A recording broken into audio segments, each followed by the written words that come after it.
Aquí tenemos 3 fotos distintas de unos cuadros de la parábola del hijo pródigo, ¿no?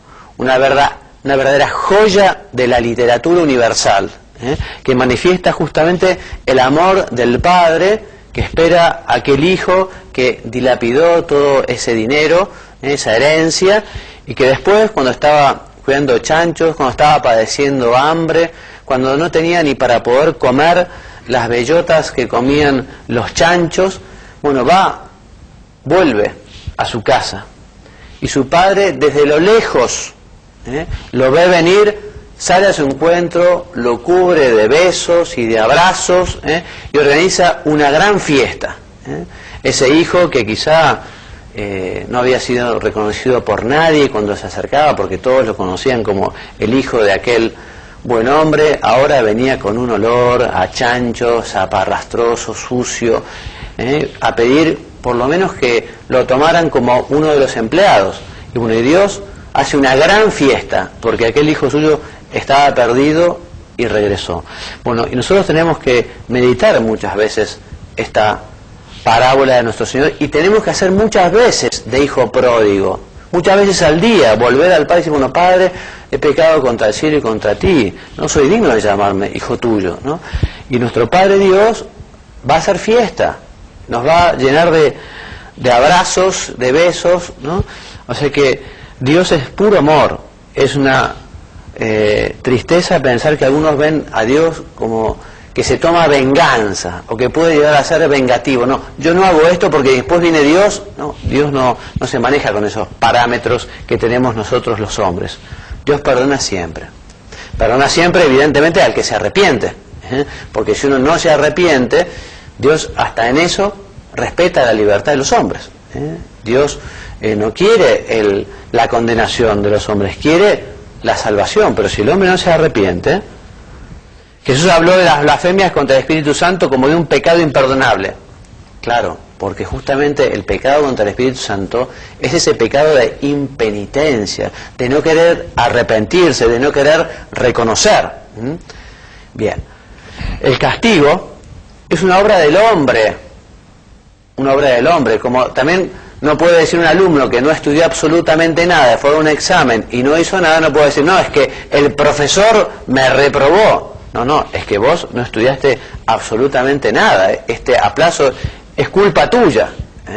El castigo es intrínseco a la culpa del hombre.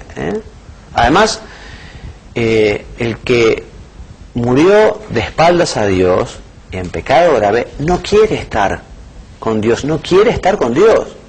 Se parece, podríamos decirlo ya que aprovechamos la parábola del hijo pródigo, se parece a aquel otro hijo mayor que no quería entrar a la fiesta y se enojó. Dice, bueno, porque ese hijo tuyo, le dice, vendió todo y ahora haces una fiesta, y no quería entrar a la fiesta, ¿no?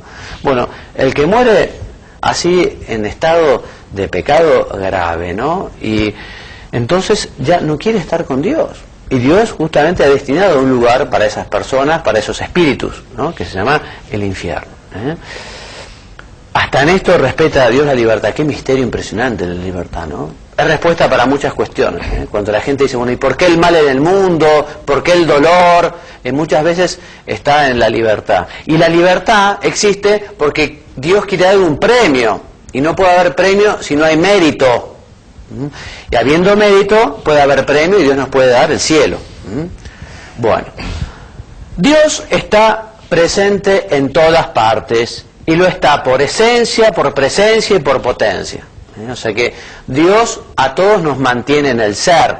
Si Dios se olvidara de nosotros, por decirlo de alguna manera, ¿no? Nosotros en ese preciso instante desapareceríamos del mapa, de la existencia, igual que toda la creación, porque Dios creó, pero está manteniendo en el ser a toda la creación.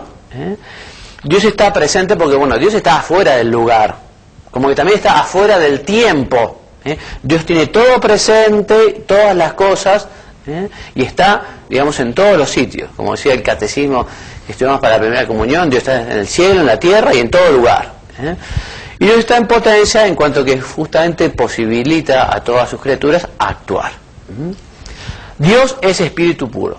Por ser espíritu, no tiene cuerpo, es inmaterial, Y por eso los que están en el cielo tienen una gracia muy particular que se llama el Lumen Glorie. Por el Lumen Glorie, justamente los bienaventurados pueden ver a Dios, pueden ver a Dios. Es un don que Dios le da justamente a estas personas que han alcanzado la bienaventuranza eterna. Lo decíamos al principio, Dios es inefable, porque es imposible decir adecuadamente cómo es. Siempre de Dios hablaremos analógicamente, por decirlo de alguna manera, por analogía. Siempre será en parte, digamos, parecido, pero sobre todo será siempre corta, siempre será mezquina, siempre será, digamos, imperfecta esa definición o esa característica que damos de Dios. Bueno, vamos a hablar un poquito ahora del misterio de la Santísima Trinidad. Ya hemos dicho que hay un solo Dios verdadero, lo dice la Biblia, lo define la Iglesia, y Dios después, en su infinita sabiduría, por esa pedagogía de la revelación, también ha querido, con la venida de Jesucristo, revelarnos que Dios es uno, pero Dios es en tres personas.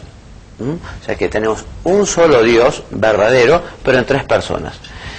Quizá la definición más concreta, puntual, mejor, en la que Jesús nos revela el misterio de la Santísima Trinidad, es cuando Él está a punto de ascender a los cielos, ¿no? Y lo recoge Mateo en su capítulo 28, versículo 19, que le dice, si me lees Julián, Mateo 28, como Jesús a los apóstoles allí presentes.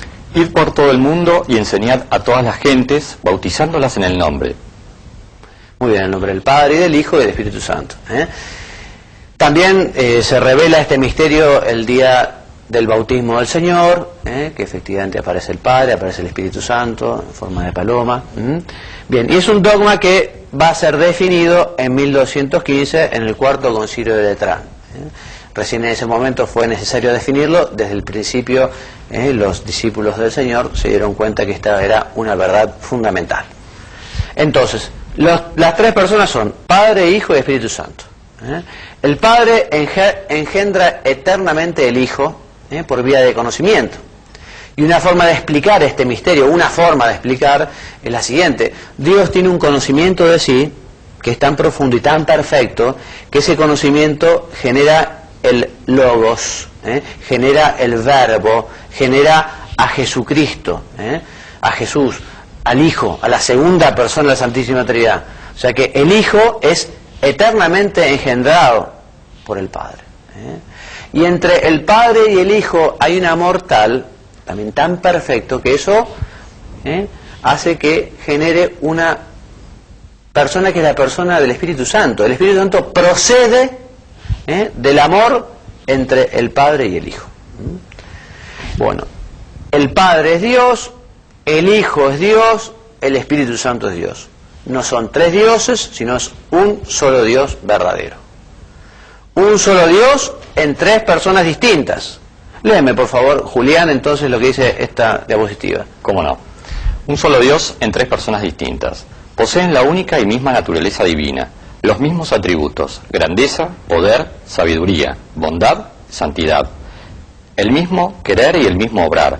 Las operaciones, creación, redención y santificación pertenecen a las tres divinas personas, pero por apropiación. Vamos a explicar un poquito. Entonces, un solo Dios en tres personas, una única naturaleza, o sea que las tres divinas personas son igualmente poderosas, sabias, bondadosas, santas. Tienen el mismo querer y el mismo obrar. Pero por apropiación o por atribución se dice que fue el Padre el que ha creado, el Hijo el que nos ha redimido y el Espíritu Santo es el que nos santifica. Evidentemente en la creación actuó el Padre, el Hijo y el Espíritu Santo. En la redención, el Padre, el Hijo y el Espíritu Santo. Y en la santificación también el Padre, el Hijo y el Espíritu Santo. Pero por apropiación se dice que la creación es del Padre, la redención del Hijo y la santificación del Espíritu Santo. O que hubo un tiempo del Padre, el tiempo del Hijo y que estamos viviendo el tiempo del Espíritu Santo.